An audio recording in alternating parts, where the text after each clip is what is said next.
الكريم أما بعد فأعوذ بالله من الشيطان الرجيم بسم الله الرحمن الرحيم. سامعین دی قدر، پچھلے جمعے میں نے آپ حضرات کے سامنے وطروں کی فضیلت اور وطروں کی اہمیت کو بیان کیا تھا. میں نے بتایا تھا کہ حضرت امام اعظم ابو حنیفہ رحمۃ اللہ علیہ فرماتے ہیں کہ جس طرح فرض اگر قضا ہو جائیں تو ان کی قضا ضروری ہے، اسی طرح اگر کسی بندے کے وطر رہ جائیں تو ان وطروں کی قضا کرنا بھی لازمی اور ضروری ہے. لیکن وطروں کے متعلق ایک مسئلے کی وضاحت بڑی ضروری ہے، وہ یہ کہ ان وطروں کی تعداد کتنی ہے، کتنے وطر جو ہے وہ پڑھنے چاہیے، کتنے وطر ہیں. تو میرے بھائیوں، احادیث مبارکہ کو اگر ہم دیکھیں تو احادیث مبارکہ کے اندر جو وطروں کی تعداد ہے، رکعات کی تعداد ہے، وہ تعداد مختلف آئی ہے. اسی اختلاف کی وجہ سے جو ائمہ اربع ہیں ان ائمہ اربع کے اندر بھی آپس میں اختلاف ہو گیا. حضرت امام مالک رحمۃ اللہ علیہ فرماتے ہیں کہ وطر صرف ایک رکعت ہے، صرف ایک رکعت وطر ہے، لیکن اس کے لیے وہ کہتے ہیں ضروری ہے کہ اس ایک وطر سے پہلے 2 رکعات پوری پڑھی جائے اور سلام پھیرا جائے اور پھر اس کے بعد کھڑے ہو کر ایک پڑھا جائے.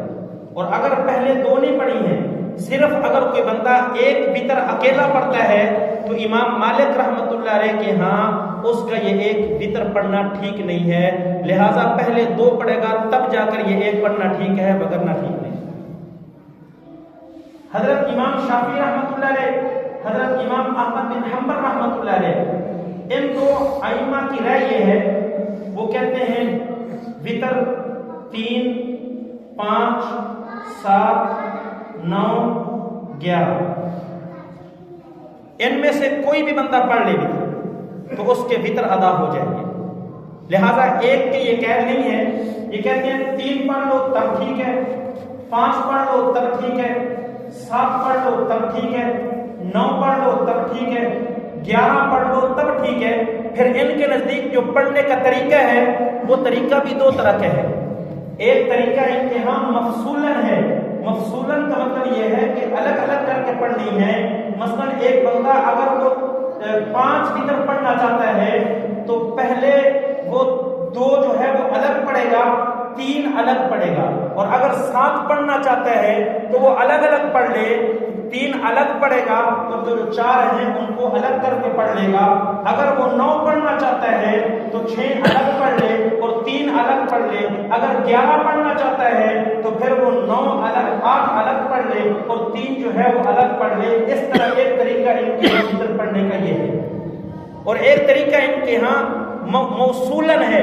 موصولاً کا مطلب یہ ہے کہ اگر وہ 3 پڑھنا چاہتا ہے ایک سلام کے ساتھ 3 پڑھ لے، 5 پڑھنا چاہتا ہے ایک سلام کے ساتھ وہ 5 پڑھ لے. اگر 7 پڑھنا چاہتا ہے ایک سلام کے ساتھ 7 پڑھ لے. اگر وہ 9 پڑھنا چاہتا ہے ایک سلام کے ساتھ 9 پڑھ لے. اگر وہ 11 پڑھنا چاہتا ہے ایک سلام کے ساتھ وہ 11 پڑھ لے. تو یہ دونوں طریقے حضرت امام شافعی رحمۃ اللہ علیہ، حضرت امام احمد بن حنبل رحمۃ اللہ علیہ، ان دونوں بزرگوں سے منقول ہیں. لیکن حضرت امام اعظم ابو حنیفہ رحمۃ اللہ علیہ فرماتے ہیں کہ وطروں کی تعداد صرف 3 ہے. 3 کے علاوہ آپ ایک وطر پڑھیں گے تب بھی ٹھیک نہیں ہے، اور 3 سے اگر زائد آپ پڑھیں گے تو تب بھی ٹھیک نہیں ہے. وجہ اس کی یہ ہے کہ امام اعظم ابو حنیفہ رحمۃ اللہ علیہ نے ساری کی ساری احادیث مبارکہ کو سامنے رکھا اور پھر اس کے بعد نبی علیہ السلام کا جو رات کے وقت نماز پڑھنے کا معمول تھا اس معمول کو سامنے رکھا. تو حضرت امام ابو حنیفہ رحمۃ اللہ علیہ نے یہ فیصلہ کیا، فرمایا کہ یہ جو کم زیادہ ہو رہی ہے وہ نبی علیہ السلام کی جو تہجد کی نماز ہے وہ کم زیادہ ہو رہی ہے، لیکن جو وتر کی نماز ہے وہ 3 پوری ہے، اس سے انہوں نے کم نہیں کیا۔ جن احادیث مبارکہ میں یہ آیا کہ نبی علیہ الصلوۃ والسلام 3 وتر پڑھتے تھے، تو میرے بھائیوں یہ نبی علیہ الصلوۃ والسلام جب سفر میں ہوتے تھے، تہجد کی نماز نہیں پڑھ سکتے تھے، تو پھر آقا مدنی صلی اللہ علیہ وسلم رات کے آخری پہر میں بڑے بیدار ہوتے 3 وتر پڑھ لیتے۔ جن احادیث مبارکہ میں آیا کہ 5 رکعتیں پڑھتے تھے تو وقت کم ہوتا تھا، 2 رکعت تہجد پڑھ لیتے تھے، 3 وتر پڑھ لیتے تھے۔ جن احادیث مبارکہ میں آیا کہ 7 پڑھتے تھے، حضرت امام ابو حنیفہ رحمۃ اللہ علیہ نے فرمایا وقت کچھ زیادہ مل گیا، نبی علیہ الصلوۃ والسلام نے 4 تہجد پڑھ لی اور پھر 3 وتر پڑھ لیے۔ جن احادیث مبارکہ کے اندر آیا کہ بھائی 9 پڑھا کرتے تھے، تو حضرت امام ابو حنیفہ رحمۃ اللہ علیہ فرماتے ہیں 6 تہجد تھی، 3 وتر تھے۔ جن احادیث مبارکہ میں آیا ہے 11 وتر پڑھتے تھے، امام ابو حنیفہ رحمۃ اللہ علیہ نے فرمایا 3 وتر تھے، 8 نبی علیہ الصلوۃ والسلام تہجد پڑھ لیا کرتے تھے۔ اور پھر انہوں نے فرمایا امام ابو حنیفہ رحمۃ اللہ علیہ نے کہ اصل میں وتر کی نماز تو پیغمبر کی ذات گھر میں پڑھا کرتے تھے، یہ گھر کی نماز ہے۔ آقا مدنی صلی اللہ علیہ وسلم نے وتر کی نماز کبھی بھی مسجد میں نہیں پڑھی ہے بلکہ اپنے گھر کے اندر پڑھتے تھے۔ تو امام ابو حنیفہ رحمۃ اللہ علیہ نے فرمایا کہ حضرت امی عائشہ صدیقہ رضی اللہ تعالی عنہا سے مجھے ایک حدیث ملی ہے، جس حدیث سے پتہ چلتا ہے کہ نبی علیہ الصلوۃ والسلام نے 3 سے کم وتر نہیں پڑھے۔ وہ حدیث مبارکہ یہ ہے، امی فرماتی ہیں کہ نبی علیہ الصلوۃ والسلام 4 اور 3 پڑھا کرتے تھے، فرمایا 6 اور 3 پڑھا کرتے تھے، اور فرماتی ہیں کہ 8 اور 3 پڑھا کرتے تھے۔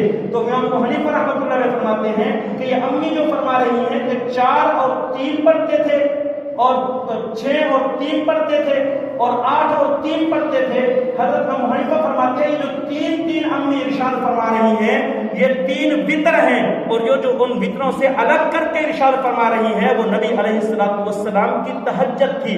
کبھی وقت زیادہ مل گیا تہجد کی رکعتیں زیادہ کر لیتے تھے، جب وقت کم ہوتا تھا تہجد کی نماز کم کر لیتے تھے۔ تو اس سے معلوم ہوا میرے بھائیوں کہ وتروں کی جو رکعات کی تعداد ہے یقیناً وہ مختلف ہے، اور اس اختلاف کی وجہ سے کوئی اگر حنفی ہے تو امام حنیفہ رحمۃ اللہ کے طریقے پر پڑھ لے گا تو کوئی حرج نہیں ہے، کوئی شافعی ہے اس مسئلہ پر عمل کر کے پڑھ لے کوئی حرج نہیں، اس لیے کہ وہ ایک فقیہ کا مسئلہ نکالا ہوا ہے، ایک مجتہد کا مسئلہ نکالا ہوا ہے۔ لیکن اگر کوئی آپ کو یہ کہے کہ وتر کی نماز صرف ایک ہے، صرف ایک وتر کی نماز ہے، تو میرے بھائیوں ایک وتر کی نماز اگر کوئی پڑھے گا تو اس کی ایک وتر کی نماز ادا نہیں ہو سکتی۔ وجہ اس کی یہ ہے کہ میں نے چاروں ائمہ کے اقوال آپ کے سامنے رکھے ہیں، کوئی امام بھی اس بات کا قائل نہیں ہے کہ صرف ایک وتر کی نماز پڑھ لے۔ امام مالک نے بھی ایک کہا ہے تو انہوں نے فرمایا 2 پہلے پڑھنی ہے، تب تیسری پڑھو گے الگ کر کے تو وہ وتر ادا ہوگا، وگرنہ ادا نہیں ہوگا۔ لہذا آپ کے ارد گرد آپ کو جو چند لوگ جو عمل میں امت کو پیچھے کرنا چاہتے ہیں، پہلے امت عمل میں پیچھے جا رہی ہے اور امت کے اندر سستی پیدا کر کے ان کی آسانی کے لیے کیا دیتے ہیں، نہیں جی وتر تو ایک ہی رکعت ہے بس ایک بھی پڑھ لو، کوئی حرج کی بات نہیں ہے۔ میرے بھائیوں کسی حدیث سے ایک وتر نماز ثابت نہیں ہے، اگر ایک ثابت ہوتا تو کوئی امام اس قول کو ضرور اپناتا۔